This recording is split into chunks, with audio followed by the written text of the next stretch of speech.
I hit this issue today, and here is the quick fix that solved it. If you're switching your eSIM card with 3UK, follow these steps to ensure a smooth transition without losing your service. Step 1.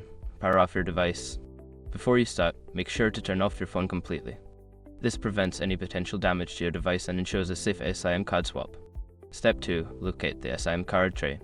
Find the eSIM card tray on your device.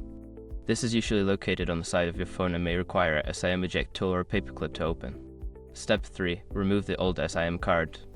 Gently eject the tray and remove your old eSIM card. Take note of how it is positioned so you can insert the new one correctly. Step 4. Insert the new eSIM card. Place the new eSIM card into the tray, ensuring it fits snugly in the correct orientation. Push the tray back into the device until it clicks into place. Step 5. Power on your device. Before activation, use the short link in the description to open the eSIM compatibility checker and confirm your device and carrier are supported. Remember, if you encounter any issues such as the device not recognizing the new eSIM, double check the orientation and ensure the tray is fully inserted. Happy switching!